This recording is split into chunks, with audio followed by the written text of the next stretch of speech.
Hey everyone, James Niggemeyer here. Thank you for tuning back into my YouTube channel. Today I want to do a quick overview or a simplification of spinnerbaits. Spinnerbait colors, spinnerbait blades. I think a lot of times when guys walk into a Bass Pro or a Cabela's and they're looking at the spinnerbait selection, that can be kind of intimidating. Going through there and figuring out, well, which one do I want?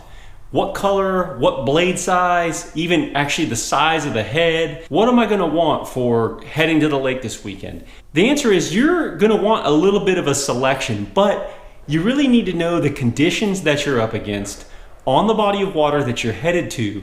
So I'm hoping that this overview or simplification of spinnerbait colors and blades will help you make that selection next time you're headed to the lake.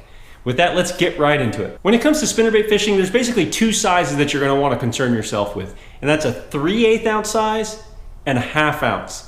Yes, I throw a 3/4, sometimes a 1, I'll throw a 1/4 at certain situations, but the ones that I throw most of the time, the ones that most of us throw, is a 3/8 and a 1/2 ounce. So that's your sizes. The types of blades, there's basically three types of blades. There's Colorado, Indiana, and Willow.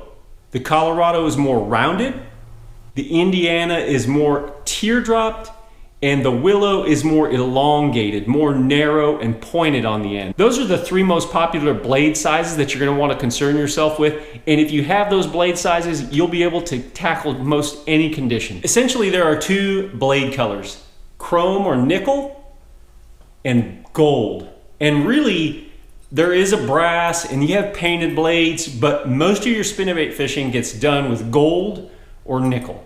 And so that's where you're gonna wanna major on the majors and minor on the minors. This is just a simplification of what you have as far as selections when it comes to spinnerbait fishing. So I would concern myself mostly with gold and chrome or nickel blades. Those are the two that are gonna do most of what you need to have happen out on the water based on the conditions.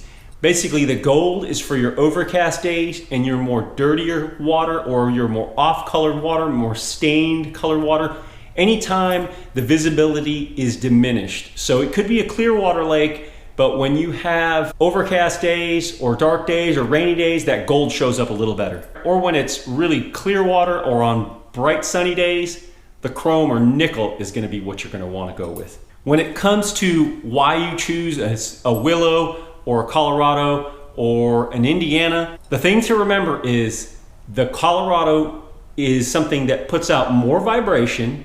So in off-color water, that really helps fish to hone in on the bait, but because it has more vibration, it's gonna create more lift. With the Indiana, it doesn't have as much vibration as the Colorado, but more than the Willow. And then the Willow would be the last one. So the Indiana is kind of your middle of the road kind of blade. Your Colorado is going to put more vibration and lift the bait when you're retrieving it, making it swim higher in the water column.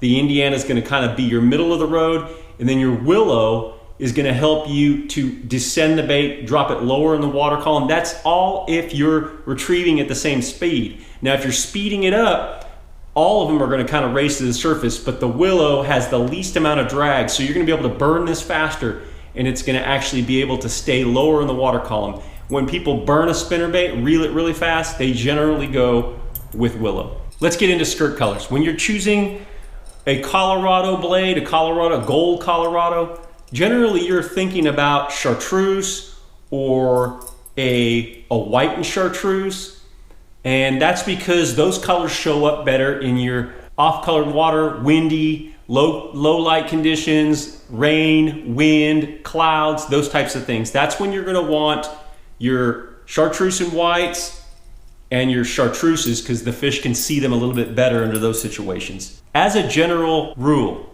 when it comes to choosing an Indiana, again, this is kind of your middle of the road one. You can go with white colored skirts, or you can even go with a green gizzard. So you have a couple of different varieties, because again, this is kind of your middle of the road, kind of not clear, kind of not really stained or dirty. You have some visibility, but not as much as super clear reservoirs, but more than others. Lastly, when I'm choosing willow leaf, I'm generally talking about your clear water situations. Though, if I was gonna be fishing in some more off-colored water, I'd just upsize my willow leaf blades to get more kick, to get more draft, to create more vibration. But as a general rule, you're talking about your smoky shad colors, your more translucent whites like your green gizzard, your blue gizzard, those types of things. And sometimes even I'm throwing a double willow with my white. When it comes to spinnerbait skirt colors, you need to remember three things: off-colored water, chartreuse or chartreuse and white. And then your more clear water is more like a white. And then lastly is more of your translucent colors like a green gizzard, blue gizzard, or what this could be considered like a smoky shad. Some people would call this consider this, classify it as a mouse color, but your more translucent stuff for your clear water conditions. Every once in a while when the water's really dirty, you might even go with a fire tiger color. This is a kind of a modified fire tiger, but something with chartreuse and some red and stuff like that. That fire tiger shows up in really off-colored water. That's really my spinnerbait overview. Basically, there's three types of blades: your Colorado, your Indiana, and your Willow. And that's basically how it would be: top, middle, lower.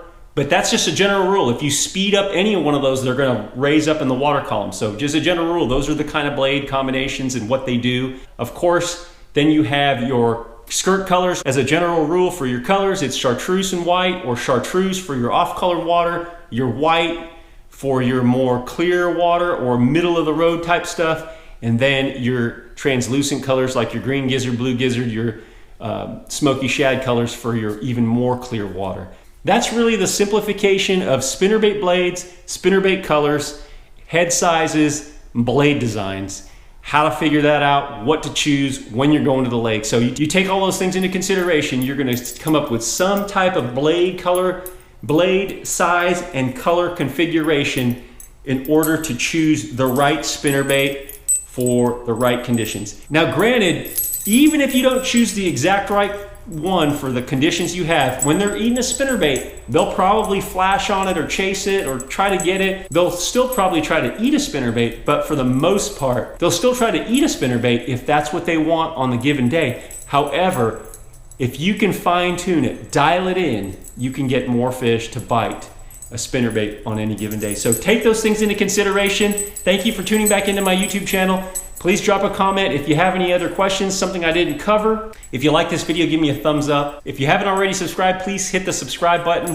Thank you for watching this video. Happy New Year's to everyone. And until next time, good fishing.